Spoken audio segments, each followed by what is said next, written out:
자, 매주 목요일마다 여러분들 기다리는 코너죠. 키맨 민재기의 황금 열쇠 시간입니다.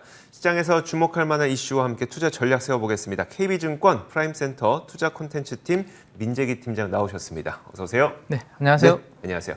자, 코스피가 최고가 찍고 어제는 숨고르기 나타났는데 오늘은 다시 한번 또 오름폭을 키우려는 시도가 좀 나타나고 있어요. 네. 지금 시장 전략 어떻게 짜야 될 것 같으세요? 네, 일단 3,400, 3,500까지 네. 이렇게 가려면 결국에는 이제 수급이 좀 뒷받침이 되어야 될 것 같습니다. 네네. 그래서 수급을 좀 보셔야 될 것 같은데 지난주에 이어서 코스피에서 이제 기관 외국인 동향을 한번 제가 이제 차트를 그려서 왔는데 네.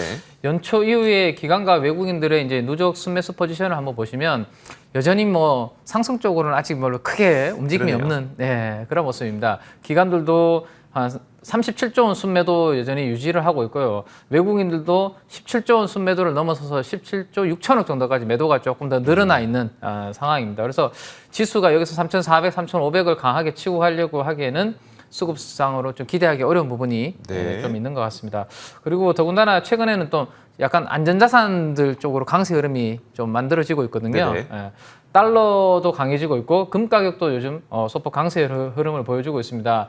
이 미국의 이제 달러가 강하게 움직이면 우리나라 원화가 상대적으로 약하게 되기 때문에 그렇죠. 외국인 수급을 기대하기는 좀 어렵죠. 그렇죠. 네, 지금 차트를 보시면 미국 달러 인덱스가 90 밑에 있다가 최근에 92.7까지 가파르게 올라오고 있기 때문에 그럼 우리나라 원화가 약세가 되면 외국인들 입장에서는 주가가 안 움직였다는 가정하에 환에서 일단 환손실이 나기 때문에 그렇죠. 외국인 수급을 지금 기대하기는 조금 어려운 그런 상황입니다. 그래서 지수는 좀 박스권 일단 답답하지만 박스권 흐름을 한번 예상을 해보고 그 다음으로 이제 많은 분들이 궁금하신 게 이 성장주 해야 되는지 네네. 가치주 해야 되는지 그 부분에 대해서 많은 분들이 이제 궁금해하시는 것 같은데 일단 딱 성장주 가치주 이렇게 나눌 필요 없이 제가 봤을 때는 좀 실적이 좋은 성장주, 실적이 나올 수 있는 가치주, 실적 쪽으로 포커스를 맞추는 게 좋지 않을까 싶습니다. 네. 오늘 새벽에 이제 미국 국채 10년물 금리가 1.3%까지 떨어졌습니다. 1.7에 있다가 1.5까지 떨어졌고 이번에는 1.3까지 떨어지면서 금리가 내려가니까 성장주 쪽으로 무조건 가야 된다. 이렇게 보진 않고요.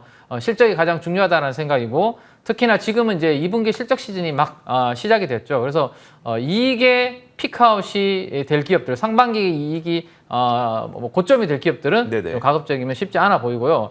지난주에 제가 이제 두 가지 컨셉을 말씀을 드린 게 있는데 52주 신고가 가는 주도주 종목을 편성하시거나 아니면 바이오와 같은 낙폭과대 좀 성장주를 트레이딩 하시거나 이런 종목의 컨셉을 말씀드렸다면 신고가 영역에서 한 가지 더 팁을 드린다면 자, 지금은 이제 상반기 2분기 실적이 아니라 하반기에 실적이 좋아질 종목, 그리고 내년도 여팡이 좀 회복이 될 종목, 그리고 남들이 안 들고 있어서 보유를 안 하고 있어서 수급적으로 빈집인 것들, 이런 쪽으로 지금 신고가 영역에서는 좀 관심을 가지시는 게 좋지 않을까 싶습니다.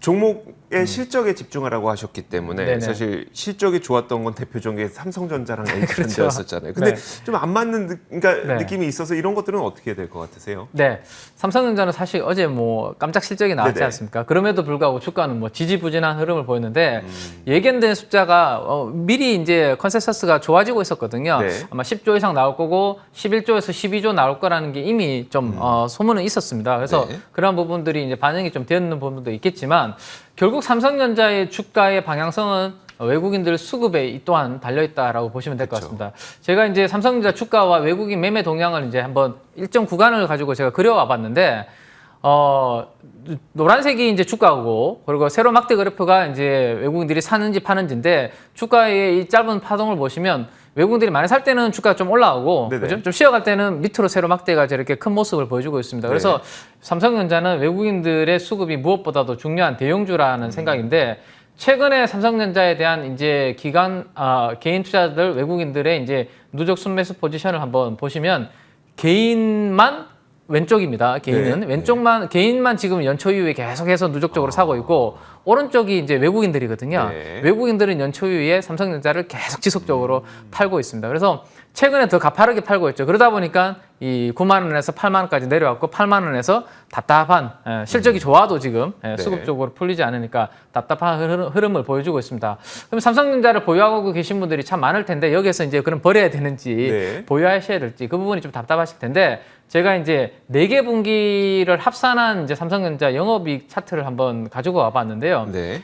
이 차트를 한번 보시면 최근에 4개 분기 합산한 영업이익 차트는 바닥에서 서서히 지금 좋아지고 있는 그림이거든요. 네. 펀더멘탈은 실적은 좋아지고 있는 상황입니다. 다만 수급적으로 안 도와줄 뿐이죠. 그렇다면 우리 보유하고 계신 우리 개인 투자자분들은 조금 지루하고 답답하지만 외국인들이 돌아올 때를 기다리면서 저는 보유하는 게 8만 원 전후에서 굳이 뭐 파실 필요는 없을 것 같다라는 생각을 먼저 말씀을 드리고 네. 그러면 삼성전자 말고 좀 반도체 쪽이나 이렇게 관심을 둘 쪽은 반도체 삼성전자 이 외주 후공정을 주는 쪽이 있거든요. 네네. 패키징을 하는 네. 테스나라든지 뭐 LB 세미콘 그리고 네페스 같은 이런 회사들은 상반기에 오스틴 공장이 셧다운되면서 네. 한파 때문에 공장이 못 돌아갔습니다. 네네. 그리고 스마트폰도 뭐 부진했죠. 그래서 가동률이 많이 떨어졌었는데 최근에 이제 오스틴 공장이 정상적으로 이제 가동이 되면서 하반기에는 실적이 지금 회복될 것으로 지금 이야기가 나오고 있거든요. 네네. 그래서 비메모리 쪽, 삼성전자는 지금 메모리와 비메모리 같이 하고 있는데 오히려 시장에서는 좀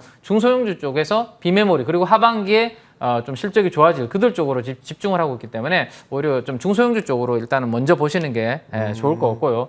그 중에서도 하반기에 또 하나 볼 만한 반도체 쪽은 내년도에 DDR5가 이제 본격적으로 이제 침투율이 이제 높아지거든요. 네네. 올해 10%, 내년도 25%, 내후년에는 더 높아지겠죠. 그래서 이 DDR4에서 DDR5로 넘어갈 때 가장 수혜를 볼 수 있는 쪽으로 저는 한번 관심을 두시는 게 좋을 것 같아요. 그래서 DDR3에서 4로 변할 때는 사실 약간의 이 업그레이드만 하면 기존의 장비를 그대로 사용할 수 있었는데 네. 4에서 5로 넘어갈 때는 칩 사이즈도 많이 변화가 있기 때문에 장비를 새롭게 이제 또 많이 이게 바꿔줘야 바꿔야 되는 되나 보네요. 그런 네. 부분이 있습니다. 그래서 DI 같은 종목들, 이 후공정 쪽에서 버닝 테스트, 반도체 이 검사 장비 테스트를 하는 업체들이 네네. 있습니다. 이들은 제가 봤을 때 아마도 내년도에 이 DDR5의 침투율이 높아질수록 올해 교체 수요가 많이 만들어질 가능성이 높기 때문에 실적도 지금 좋아지고 수급도 최근에 좋아지는 중소형주입니다. 그래서 조금 전에 말씀드렸던 반도체 외주 후공정 업체 그리고 DDR5 관련주 이들 쪽으로 좀 집중해서 중소형주 쪽으로 보시는 게 좋을 것 같습니다.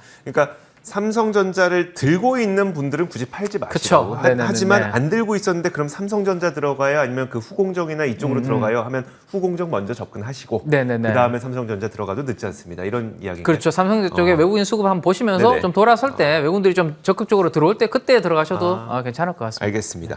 자, 이어서 세 번째는 바로 이건데요. 오늘도 아마 확진자 수 1,200명 넘을 것 같아요. 네. 여기에서 진단키트 관련주들이 좀 급부상을 했는데 오늘은 또 이미 반영된 건지 다시 또 하락하기도 하고 이거 어떻게 봐야 될까요? 이게 진짜 진단키트는 어려운 것 같아요. 네.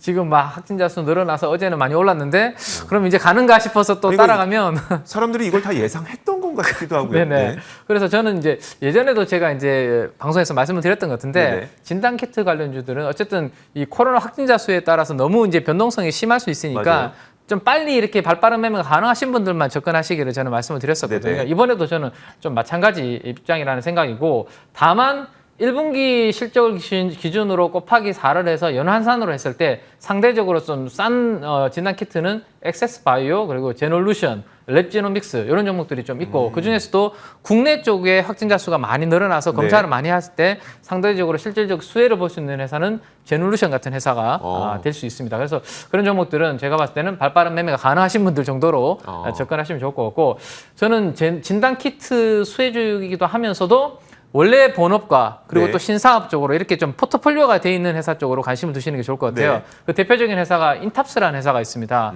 인탑스는 작년도에 스마트폰 케이스 회사들 중에 유일하게 실적이 좋았는데 네.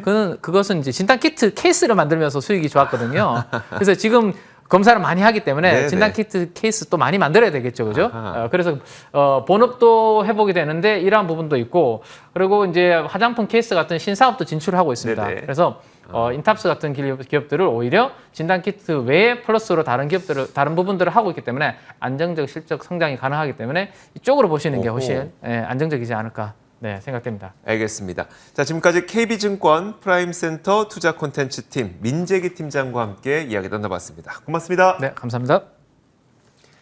자, 출발 성공 투자도 여기서 마치도록 하겠습니다. 남은 시간도 저희 머니투데이 방송과 함께 하시면서 성공 투자하시길 기원하도록 하겠고요. 저희는 내일 같은 시간에 찾아오겠습니다. 함께해 주신 여러분